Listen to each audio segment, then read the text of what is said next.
Hello बच्चों, मैं सीधी आप सभी का आपके अपने परिवार सरकास्टिंग थिंकर में स्वागत करता हूं। जैसा कि हम पढ़ने वाले हैं मानव में पाचन को, वही 10th क्लास का वीडियो, उसका हम सेकंड पार्ट पढ़ने वाले हैं। तो भोजन के रूप में ग्रहण किए गए जटिल पदार्थ को छोटे छोटे टुकड़ों में बांटना ही पाचन कहलाता है। तो पाचन की प्रक्रिया जो ह्यूमंस में होती है वो 5 चरणों में पूरी होती है।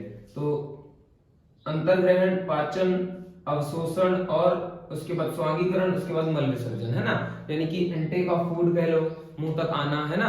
तो ये क्या कहलाता है? अंतर्ग्रहण कहलाता है। उसके बाद फिर पाचन। पाचन मैंने बताया ये आपको क्या है कि कॉम्प्लेक्स फूड का सरल फूड में टूटना। देखो, कॉम्प्लेक्स फूड का ब्रेक डाउन होना किसका? सिंपल फूड में। सिंपल फूड में ये क्या कहलाता है आपका कहलाता है ये डाइजेशन या पाचन कहलाता है। तो इसके लिए हमारे पास पढ़ने के लिए पूरा एक ह्यूमन पाचन तंत्र है, जिसको हम ह्यूमन डाइजेस्टिव सिस्टम कहते हैं, मानव पाचन तंत्र। और आपको पता है कि मानव पाचन तंत्र को हम 2 पार्ट में अगर डिवाइड करके पर्टिकुलर पढ़ेंगे तो थोड़ा इजी होगा। एक को आहार नाल और दूसरा पाचक ग्रंथियां।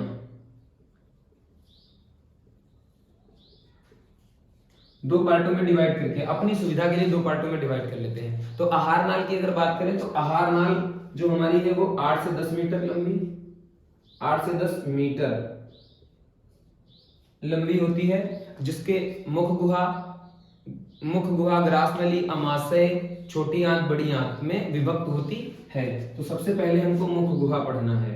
मुख गुहा, जिसको इंग्लिश में बकल कैविटी या माउथ कैविटी भी कहते हैं। तो माउथ कैविटी की अगर हम बात करें तो माउथ कैविटी क्या है? माउथ कैविटी हमारी भोजन नली का सबसे अग्रभाग है, यानी क्या है? सबसे आगे का हिस्सा है, आगे का भाग है, आगे का भाग है, जिसमें दांत, जीभ और लार होती है, लार पाई जाती है। ये 3 चीजें हमें मुख गुहा के अंतर्गत पढ़नी होती हैं। तो चलिए सबसे पहले हम स्टार्ट करेंगे दांतों के बारे में।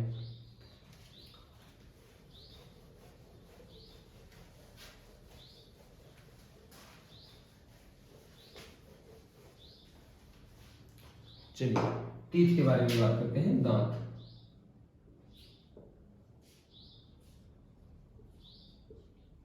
तो अगर दांत की हम बात करें तो दांत ह्यूमंस में 32 होते हैं।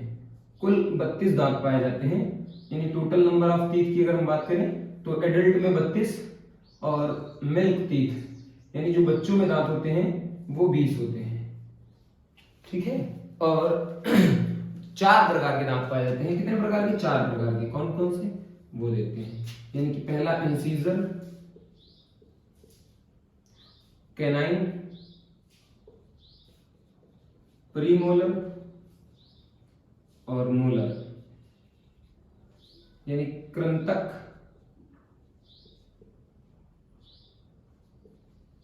रदनक,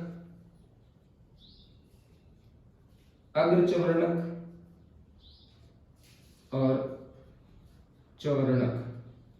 ये 4 प्रकार के दांत होते हैं, ह्यूमंस में पाए जाते हैं। तो ऐसे इनको हम, इनके लिए डेंटल फॉर्मूला है, दंत सूत्र है, जिसको डेंटल फॉर्मूला कहते हैं हम लोग। डेंटल फॉर्मूला बड़ा अच्छा है याद करने के लिए। 2123 अपॉन 2123 इंटू 2। यहां से 16 ऊपर और 16 नीचे, यानी 2 जोड़ी ये पाए जाते हैं, 2 पेयर।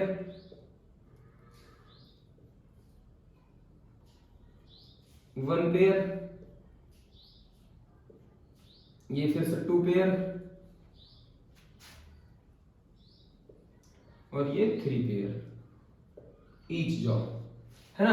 तो ये हो गई। अब इसी में हम बात करें, अगर सबसे ऊपरी भाग जो होता है हमारा दांत का, अगर हम ऐसे दांत का एक स्ट्रक्चर ड्रॉ करते हैं, करने का प्रयास करते हैं, तो जो सबसे ऊपरी भाग है ये सबसे बॉडी का सबसे हार्डेस्ट माना जाता है। इसको इनेमल कहते हैं। क्या कहते हैं? इनेमल। इनेमल शरीर का सबसे कठोर भाग है, ये सबसे हार्ड मान के चलते हैं इसको हम। दूसरी चीज, इनमें अब देखिए, इनमें कुछ रूट्स होती हैं जिनके थ्रू जो है हमारा कैल्शियम इनको पोषण के रूप में प्रोवाइड होता है। तो इनमें जब बैक्टीरिया लग जाती है तो डॉक्टर एक टर्म यूज करते हैं, आरसीटी। आरसीटी की अगर हम बात करें तो इसको कहते हैं रूट कैनाल ट्रीटमेंट। तो अब देखें, 4 प्रकार के दांतों की हमने बात करी। 4 प्रकार में कौन कौन सा है? कृंतक। कृंतक का काम होता है भोजन को काटना, भोजन को काटना, यानी हमारे आगे वाले जो 4 दांत होते हैं। और उसके बाद दूसरे वाले का काम होता है फाड़ना, भोजन को चीरना फाड़ना कह लीजिए, जिसका यूज हम अक्सर कुछ पैकेट वगैरह फाड़ने में क्या करते हैं, साइड में एक एक होता है, एक एक जॉ में। उसके बाद इनका काम होता है पीसना, और इनका भी काम होता है पीसना। तो ये भोजन को अच्छे से पीसने का कार्य करते हैं। तो ये 4 प्रकार के दांत हैं, उनके काम है, और एग्जाम में आया हुआ ये डेंटल फार्मूला आपके पास। तो कई बार ये एग्जाम में पूछा गया है, तो होप ये आप अगर ध्यान से वीडियो को देखेंगे तो फिर ये दिक्कत नहीं होने पाएगी, इसमें हम समझ जाएंगे। अब हम पर्टिकुलर नोट्स भी आप बनाते रहे, फिर भी अगर जरूरत पड़ी तो आप बताइए, हम प्रोवाइड करा देंगे। अब अगर हम बात करें तो दूसरा भाग जो होगा वो क्या होगा, हमारा जीभ पढ़ना होगा, जिह्वा या जीभ, जीभ, जिह्वा या टंग। इसकी अगर बात करें तो ये मुख गुहा के फर्श को जीभ कहते हैं। किसको? मुख गुहा की फर्श को, मुख गुहा की फर्श पर जीभ होती है। चलो ये समझते हैं, जीभ होती है। यह मोटी मांसल, मोटी मांसल संवेदी अंग है।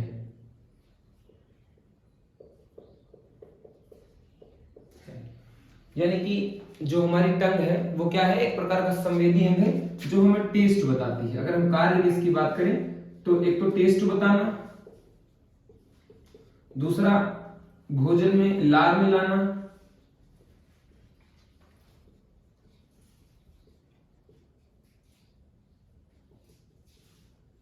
और भोजन को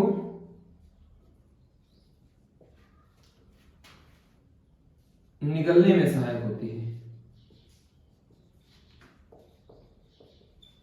सहायक होती है। तो ये कुछ पॉइंट है टंग को लेकर के। अब हम बात करते हैं टेस्ट बताना। तो इसमें ऐसा क्या होता है, तो इसमें पाए जाते हैं स्वाद प्रांकुर, स्वाद प्रांकुर या स्वाद मूलांकुर भी आप देखेंगे लिखा होगा, वैसे हम प्रांकुर ही लिख लेते हैं, प्रांकुर। इस पर पाए जाते हैं स्वाद प्रांकुर, है ना, हजारों की संख्या में स्वाद प्रांकुर पाए जाते हैं, और ये क्या करते हैं, टेस्ट बताने का काम करते हैं। तो अगर हम एक इसके स्ट्रक्चर की बात करें, एक टंग बनाने का प्रयास करें, तो आगे से मीठा, यहां से यानी पीछे की तरफ से तीखा, और इधर खा से लगा लगा, खा से लगा लगा खट्टा, और बीच में नमक यानी नमकीन। तो इस प्रकार ये टेस्ट बताने का काम करते हैं। कभी भी आप टंग को देखिएगा, छोटे छोटे बहुत छोटे छोटे बारीक कणों से लगता है मिल करके बनी हुई टंग। तो एक हमारा सेंस ऑर्गन भी है, जैसे कि आप जानते हैं कि 5 तरह के सेंस ऑर्गन होते हैं, eye, ear, nose, tongue, skin, है ना। Eye for see, ear for hear, nose for smell, tongue for test,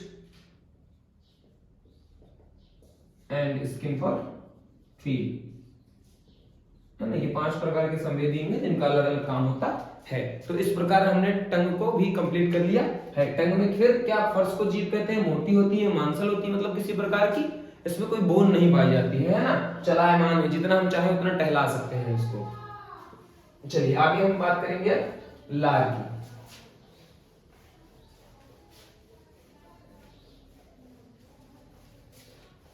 समझने का प्रयास करेंगे तो बहुत इजीली समझ में आ जाएगा।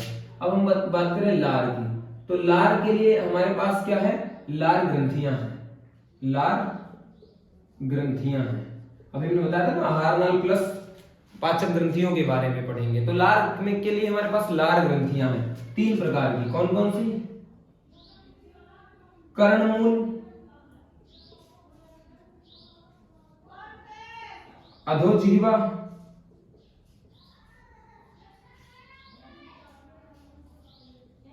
अधोहनु। ये तीन प्रकार की हमारे पास जो है लार ग्रंथियां होती हैं, जो दो होती हैं, दो, यानी कि टोटल हमारे पास 3 पेयर होती हैं। कितनी होती हैं? 3 पेयर। बोर्ड एग्जाम में कई बार पूछा गया क्वेश्चन है, भूलेंगे नहीं। सभी डबल होती हैं, 3 पेयर होती हैं, यानी कुल 6 है। टोटल कितनी है? 6 है टोटल, है ना। लार ग्रंथियों का काम है कि लार ग्रंथियों में, लार के अंदर क्या है, लार ग्रंथियां लार को स्रावित करती हैं, और लार के अंदर हमें एक एंजाइम पाया जाता है जिसका नाम है टाइलिन। टाइलिन या salivary enzyme, sorry amylase, salivary amylase, एक ही नाम है खैर, है ना, मगर यूज किया गया है। आप देखेंगे प्रीवियस ईयर के एग्जाम क्वेश्चंस में तो आपको मिलेगा ये। लार पर डे 1 से 1.5 लीटर बनती है, पर डे बनती है 1 से 1.5 लीटर, है ना। लार का काम क्या है? लार का काम है कार्बोहाइड्रेट को क्या करता है, स्टार्च को चेंज करता है। स्टार्च में जैसे ही एमाइलेज आएगा वैसे ही ये टूट जाएगा माल्टोस शुगर में, माल्टोस शुगर में, है ना। यानी कि पूरी तरह से कार्बोहाइड्रेट का पाचन नहीं करता, लेकिन कह सकते हैं कि सेमी कह लो आधा पाचन कर देता है। तो अब हम बात कर लें इनकी अगर, तो ये क्या है? कर्णमूल। कर्णमूल कहाँ होती है? कान के पास, कर्णपल्लव के पास, कान के पास। आप सिर्फ उनका वो जान ले स्थान, है ना। अगर हम कर्णमूल की बात करते हैं तो कान के पास होती है, और ये अधोजीवा, जीवा मतलब जीभ के पास होगी कहीं, है ना। जीभ के इस साइड में, जीभ के किनारे दोनों ओर होती है, जीभ के पास। और इसकी बात करें तो ये हमारे जो निचले जबड़े होते हैं, निचले जबड़े के पास होती है, दोनों तरफ निचले जबड़े के पास, है ना, जबड़े के पास होती है। तो ये इस प्रकार से हमने लार को भी कंप्लीट कर लिया है। अब यहां से यानी मुंह से पूरी तरह से पाचन जो भी जितना टूटना था वो हो गया। टोटल हमारे पास कार्बोहाइड्रेट है, यानी कार्बोहाइड्रेट है और फैट है और प्रोटीन है, जिसमें से कार्बोहाइड्रेट का पाचन थोड़ा सा हो चुका है, और ये इस आधे पचित भोजन को, अपचित नहीं, पूरी तरह से पचित नहीं है, सेमी डाइजेस्टिव जो भोजन हमारा है, इसको हम बोलस कहते हैं। क्या कहते हैं? बोलस। और बोलस के रूप में कहां पहुंचेगा? अब पहुंचेगा ग्रहणी से, सॉरी, अब पहुंचेगा ग्रसनी से होकर, यानी फूड पाइप से होकर, ग्रासनली से होकर के जाना है इसको अमाशय में। चलिए हम ग्रासनली और ग्रसनी के बारे में भी थोड़ा थोड़ा जान लेते हैं।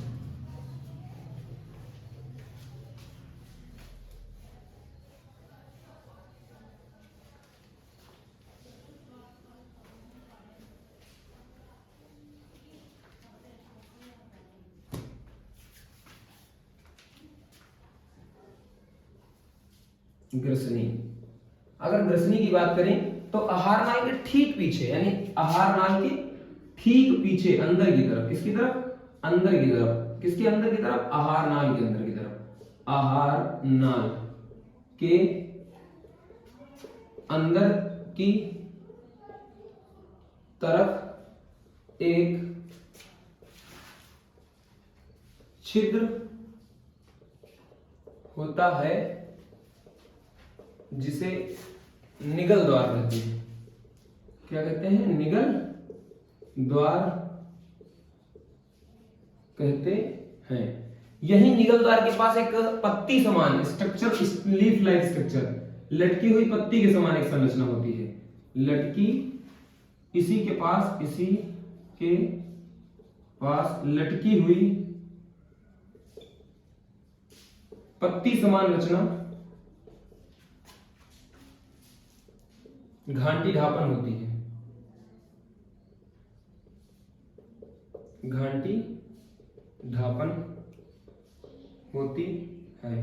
यही ग्रसनी के पास जो है श्वास नाल होती है, एक विंड पाइप होती है ना।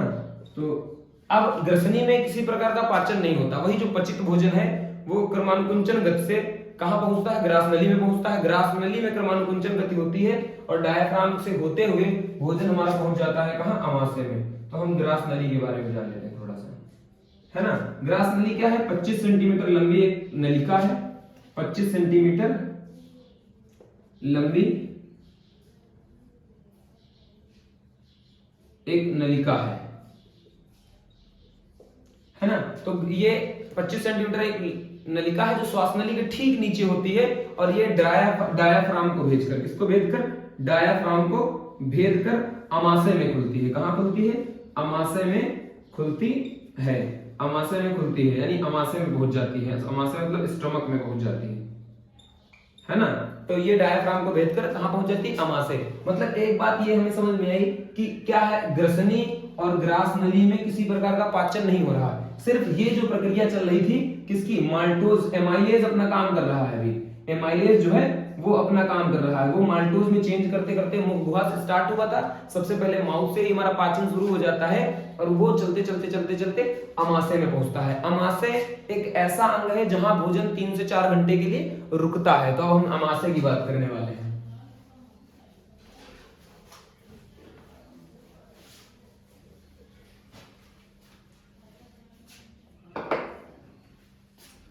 अमाशय, अमाशय, तो अमाशय क्या है, एक जे आकार का स्ट्रक्चर है, जे आकार की संरचना है, जे आकार की संरचना है। इसमें भोजन 3 से 4 घंटे रुकता है ना। क्वेश्चन पूछा था आहार नाल में, आहार नाल के कौन से भाग में भोजन सबसे देर तक रुकता है, तो आप क्या बताएंगे, अमाशय में 3 से 4 घंटे तक भोजन रुकता है।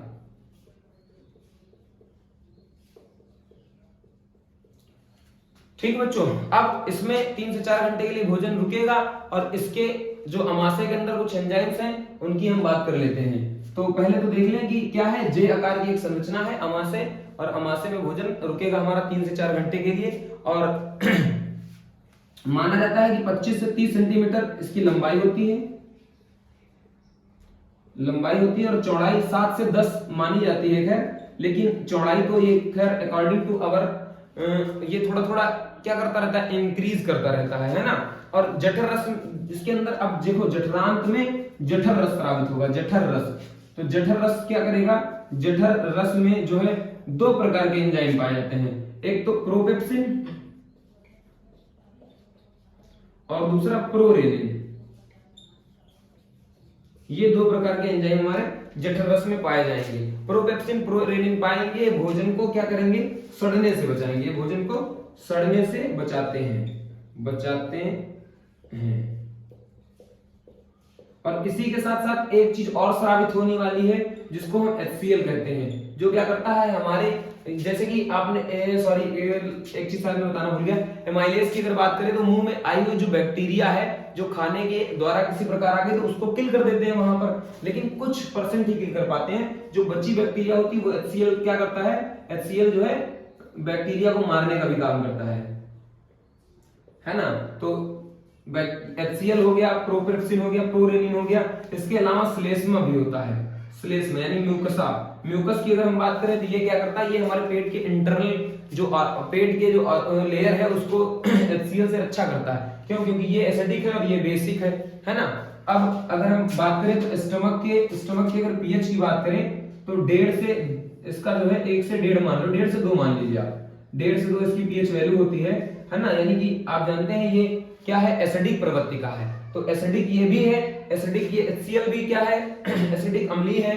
तो जब हाइड्रोक्लोरिक अम्ल क्या करेगा, श्लेष्मा के साथ जाता है, और श्लेष्मा की जो पीएच वैल्यू है, पीएच वैल्यू करें, श्लेष्मा का जो मीडियम है वो बेसिक है यानी कि क्षारीय है। तो ये क्या करता रहता है, ये जितना भी एसिडिक मीडियम आता है उसको क्या करता है, उदासीन करता रहता है, जीरो करता रहता है ना। तो इस प्रकार ये भोजन यहाँ पर पहुंचता है, और यहाँ पर भोजन जो है भूरे रंग का हो जाता है, यानी पाचन के पश्चात क्या हो जाएगा, भूरे रंग का हो जाएगा, भूरे रंग का एकदम लुगदी जैसा बन जाएगा, जिसको एक संज्ञा दी जाती है काइम। अभी मैंने आगे बताया था जहां पर पाचन शुरू हुआ था उसको कहते थे हम लोग बोलस, अब यहाँ वाले भोजन को क्या कहते हैं, काइम कहते हैं। तो जैसा कि प्रोपेप्सिन और प्रोरेनिन बन रहा था, और साथ में मैंने क्या बताया आपको, HCl बन रहा था। तो प्रोपेप्सिन HCl के साथ मिलकर पेप्सिन बनाएगा, प्रोरेनिन HCl के साथ मिलकर रेनिन बनाएगा। अब प्रोटीन का जो डाइजेशन होगा वो पेप्सिन किसमें चेंज करेगा, पेप्टोन्स में, और मिल्क जितना भी, जैसे छोटे बच्चे होते हैं सिर्फ मिल्क ही ले रहे हैं, तो मिल्क में से जो प्रोटीन है वो रेनिन तोड़ के पैरा केसिन, जैसे आप जानते हैं मिल्क में केसिन प्रोटीन पाया जाता है, इसमें चेंज करेंगे, है ना। तो ये तो बात हो गई हमारी थोड़ी सी आहार नाली के बारे में, सॉरी ये अमाशय के बारे में बात हो गई, जो थोड़ा सा अगर डिटेल्ड थी बात। अब यहाँ पर क्या था, अब देखो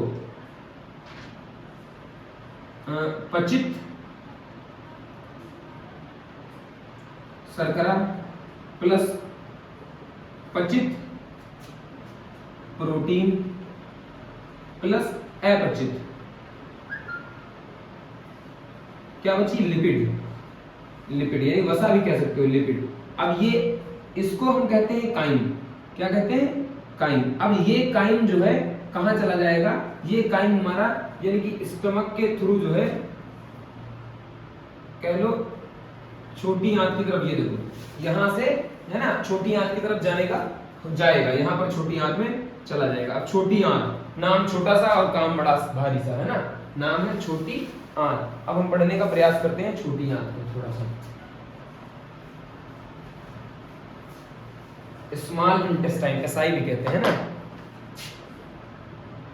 स्मॉल इंटेस्टाइन, छोटी आंत। छोटी आंत की बात करें अगर, तो छोटी आंत के इसको तीन मेजर भागों में बांट दिया गया है, ड्यूडेनम, जेजुनम, इलियम, है ना। इन तीन भागों में बांट के पढ़ते हैं, सेपरेट करके पढ़ते हैं। अब देखो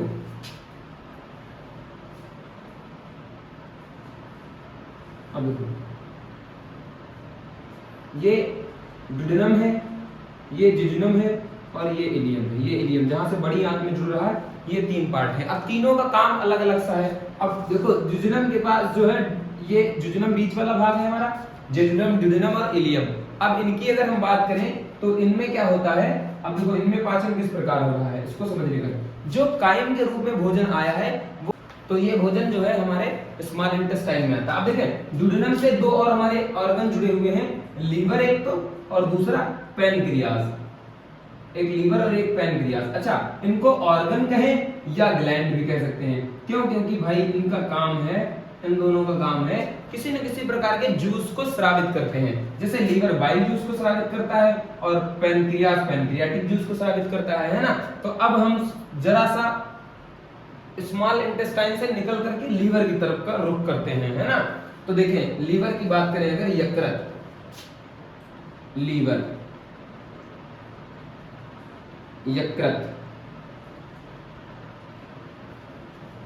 भार, सबसे पहले भार की बात कर लेना तो हो जाएगा 1.4 से 1.8 kg, बहुत भारी मेल्स का, 1.2 से 1.4 kg फीमेल्स का। एवरेज की बात करें अगर, तो एवरेज आप कह सकते हैं 1.5 किलो का, है ना। आपका जो जिगर है, यकृत है, वो कितना है, 1.5 किलो का है। अब देखो दूसरी चीज और बात करें, क्या है, लार्जेस्ट ऑर्गन, क्या है, लार्जेस्ट ऑर्गन है, लार्जेस्ट ऑर्गन नहीं, सॉरी, लार्जेस्ट ग्लैंड, ग्लैंड करो, लार्जेस्ट ग्लैंड है ना, बहुत बड़ी ग्रंथि है। लार्जेस्ट ग्लैंड की अगर बात करें तो मानव शरीर की लार्जेस्ट ग्लैंड है, और जो दो लोब्स में बटी होती है, दो लोब्स में बटी होती है। यानी अगर इसका स्ट्रक्चर बनाने का प्रयास करें हम, तो कुछ ऐसा होता है। तो अगर ऐसे बांट दें तो ये एक ये लोब, एक ये लोब, एक बड़ी वाली, एक छोटी वाली, तो दो लोब्स में बटी हुई होती है ना। अब देखो हिपोटोलॉजी, हिपोटोलॉजी इसकी स्टडी कहलाती है, क्योंकि लीवर के लिए हेपेटिक टर्म यूज किया जाता है ना। तो स्टडी ऑफ लीवर, ये हो गया study of liver. Study of liver की अगर बात करें तो हेपेटोलॉजी कहलाएगा, क्योंकि लीवर के लिए जो बायोलॉजिकल वर्ड है वो हेपेटिक यूज किया जाता है, हेपेटिक, हेपेटिक टर्म यूज किया जाता है। अब दूसरी चीज क्या है, अब लीवर क्या स्रावित कर रहा है इसकी बात करें तो लीवर एक जूस बनाता है, इसको बाइल जूस कहते हैं। क्या कहते हैं, बाइल जूस, यानी पित्त रस कहते हैं। अब पित्त रस भोजन के पाचन में सहायक है, और अभी हमने समझा था कि जो जो चीजें भोजन में पाचन में सहायक हैं उनको हम जो है पढ़ेंगे अपने इस पाचन तंत्र के अंतर्गत। अब देखो एक सबसे बड़ी बात करें अब यहां पर बात कर लेते हैं दूसरा, इसकी जो रीजेनरेशन पावर है, क्या है, रीजेनरेशन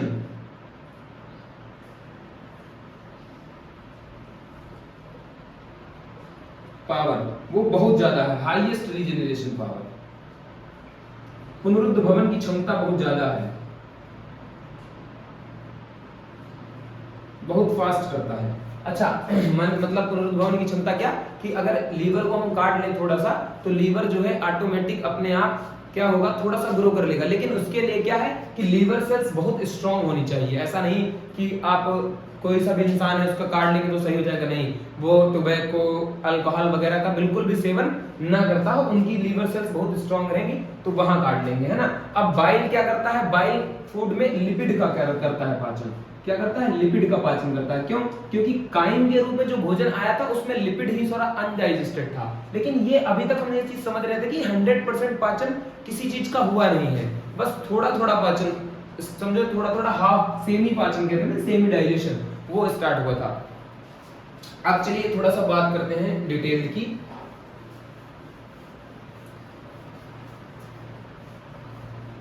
देखिए लिपिड, लिपिड क्या है, बड़ी बड़ी बूंदों के रूप में वसा हमारे पेट में तैर रही है ना। अब मैंने भी क्या बताया, डुडेनम वाले भाग से लीवर डक्ट के द्वारा, नलिका के द्वारा क्या भेजेगा, बाइल भेजेगा, और जैसे ही बाइल इनसे मुलाकात करेगा वैसे इनको क्या करेगा, बस सिर्फ छोटे छोटे फैटी एसिड्स में कन्वर्ट कर देगा, फैटी एसिड्स के में कन्वर्ट कर देगा। इस प्रोसेस को कुछ लीवर इमल्सिफिकेशन, इमल्सिफिकेशन है ना, इमल्सिफिकेशन पर कार्य करता है। अब ये आपसे कभी कभी पूछा जा सकता है यकृत कौन से प्रोसेस पर कार्य करता है, तो आप बताएंगे इमल्सिफिकेशन पे। दूसरा अगर बात करें हम कार्यों की, तो अब देखिए लीवर के यकृत के कार्यों की बात कर लें अगर, तो सबसे पहला काम क्या है, emulsification of fat, emulsification of fat, है ना, फैट को क्या कर रहा है, एमल्सिफाई कर रहा है। दूसरे के बात करें, प्रोडक्शन ऑफ बाइल, बाइल का निर्माण, है ना, बाइल जूस का निर्माण। उसके बाद अगर हम बात करें तो यूरिया का फॉर्मेशन करता है, किसका फॉर्मेशन करता है, यूरिया का फॉर्मेशन करता है, यूरिया का फॉर्मेशन भी करता है, और हमारे अंदर की चीजों को डिटॉक्सिफाई करता है, शुद्ध करता है, छानता है, कह लो डिटॉक्सिफिकेशन का भी कार्य करता है ना। तो ये कुछ काम थे जो हमने जाना, वजन जाना, ठीक है, और लोब्स के बारे में जाना।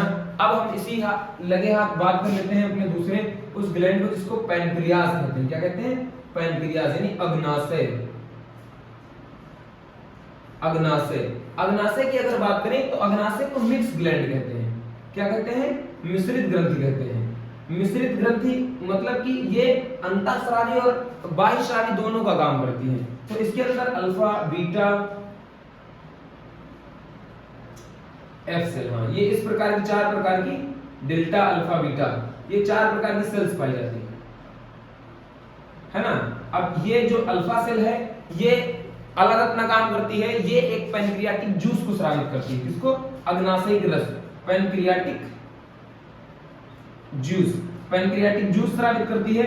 जबकि ये क्या करती हैं, ये अलग अलग प्रकार के अंतःस्रावी हार्मोन स्रावित करती हैं, एंजाइम स्रावित करती हैं, जैसे एमाइलेज, लाइपेज और ट्रिप्सिन, ये स्रावित करती हैं अल्फा, बीटा और डेल्टा सेल्स। तो इस प्रकार ये अंतःस्रावी और ये बहिस्रावी, तो इनके अंदर जो 4 प्रकार के सेल हैं वो कुछ अंतःस्रावी है, कुछ बहिस्रावी, जिसे इसे मिक्स ग्लैंड का भी नाम दिया जाता है। तो अब दोस्तों आगे बात करते हैं हम अपनी छोटी आंत की बात हो गई। अब छोटी आंत में जो संपूर्ण पाचन हमारा हो जाएगा, छोटी आंत में क्या होगा, संपूर्ण पाचन हमारा हो जाएगा। तो अभी देखिए स्टार्च जो बचा हुआ, क्योंकि मैंने पहले भी आपको बताया था कि 100% वहां पर पाचन नहीं हो पाया, जो स्टार्च बचा हुआ था, जो लिपिड बचा हुआ था, जो प्रोटीन बचा हुआ था, वो क्या होगा, एमाइलेज के साथ मिलकर माल्टोज में, लाइपेज के साथ मिलकर फैटी एसिड और ग्लिसरॉल में, प्रोटीन के साथ मिलकर पेप्टॉन्स प्रोटीन ट्रिप्सिन के साथ मिलकर पेप्टोन्स और पेप्टाइड्स मिल जाएगा। ठीक, वहीं पर आंतरस से, आंतों द्वारा एक रस, उनकी भी सतह के द्वारा एक रस स्रावित किया जाता है जिसमें माल्टेज, इन्वर्टेज और लैक्टेज एंजाइम होते हैं। अब ये क्या करते हैं, माल्टेज, इन्वर्टेज और लैक्टेज क्या करते हैं, हमारे पूरे उस जो हमारा खाना जो काइम के रूप में खाना आया था उसको ग्लूकोज में क्या कर देते हैं बच्चे, चेंज कर देते हैं, है ना। यानी कि यहां से कह लें अगर तो लाइपेज, फैटी एसिड और ग्लूकोज में चेंज कर देता है, तो पूरी तरह से यहाँ कह सकते हैं कि अब हमारे जो भोजन है उसका जो है पाचन क्या हो चुका है, 100% हो चुका है, 100% यहाँ पर पाचन हो चुका है। अब यहाँ से जो भी भोजन होगा वो बड़ी आंत में भेज दिया जाएगा। कहाँ भेज दिया जाएगा, लार्ज इंटेस्टाइन में, एलआई कहते हैं, लार्ज इंटेस्टाइन, यहाँ पर भेज दिया जाएगा। अब सबसे पहली बात क्या है कि छोटी आंत जो होती है वो 6 से 7 करीब 6 से 6.5 सवा 6 मान लो, सवा 6 मीटर होती है, जबकि ये 1 से 1.5 मीटर ही होती है, 1 से 1.5 मीटर लंबी होती है ना। लेकिन उसका साइज लंबा है, बड़ा है, लेकिन वो एक ही अप्रॉक्स मान लो 1 से 1.5 इसका व्यास होता है, डाया जो होता है 1 से 1.5 होता है, इसका डाया 1 इंच के समथिंग इसका डाया होता है और इसका 3 इंच के समथिंग डाया होता है ना। तो डायमीटर के हिसाब से ये बड़ी हुई। अब जैसे कोलन, सीकम, इनके कुछ जो है पार्ट्स होते हैं मेजर, मगर हमको खैर वहां पर नहीं नजर मारनी, हमको मारना क्या है नजर कि यहाँ पर क्या होता है। तो यहाँ पर क्या होता है, एब्जॉर्प्शन ऑफ वाटर, वाटर का क्या, जल का क्या होगा, अवशोषण होगा, है ना, जल का अवशोषण होगा, और इसी से जितना भी जल है हमारा अवशोषित कर लिया जाएगा और बचा हुआ जो वेस्ट प्रोडक्ट आ गया, यानी अपचित भोजन आ गया, जिसको हमने वेस्ट नाम दे दिया। क्या था ये, अपचित भोजन है। अपचित भोजन अब एनस के द्वारा, किसके, एनस के द्वारा यानी मल द्वार के द्वारा अब शरीर से निष्कासित कर दिया जाएगा। जो मल आया है ये क्या कर दिया जाएगा, फिर शरीर से बाहर कर दिया जाएगा। तो इस प्रकार हमने क्या क्या पढ़ लिया, हमने पढ़ लिया अंतःग्रहण कैसे, जैसे मनुष्य अपने हाथों द्वारा भोजन खाता है, जबकि पक्षी वगैरह जो होते हैं, कीट वगैरह, वो क्या करते हैं, चोंच से, मुंह से अपना भोजन करते हैं। तो हमने क्या किया, इनटेक ऑफ फूड, यानी अगर हम अंतःग्रहण से बात करें तो अंतर्ग्रहण किया, उसके बाद जो खाया उसको हमने पचाया, पचाने के बाद देखा आपने क्या हो रहा, अवशोषण भी हो रहा है ना। छोटी आंत में क्या हो रहा है, बड़ी आंत में जल का अवशोषण हो रहा है, छोटी आंत में ब्लड में जाकर के क्या हो रहा है, अवशोषण हो रहा है, फिर स्वांगीकरण हो रहा है। उसके बाद इस प्रकार जब पूरा हमारा भोजन पच चुका, जो अपचित भोजन यानी जो वेस्ट प्रोडक्ट बच गया वो क्या कर दिया गया, उसका बाहिश्रावित कर दिया गया, वो बाहिश्रावित कर दिया गया या मल विसर्जन या बाह्यक्षेपण कर दिया गया। तो इस प्रकार हमने अपना पाचन तंत्र कंप्लीट कर लिया है और उम्मीद करता हूं कि आपको वीडियो पसंद आई होगी और छोटी छोटी नोट्स भी अगर बना लेंगे इस चैप्टर के तो आपको बहुत अच्छी लगेगी। और नेक्स्ट वीडियो में हम लोग लेके आ रहे हैं श्वसन। तब तक के लिए बाय बाय।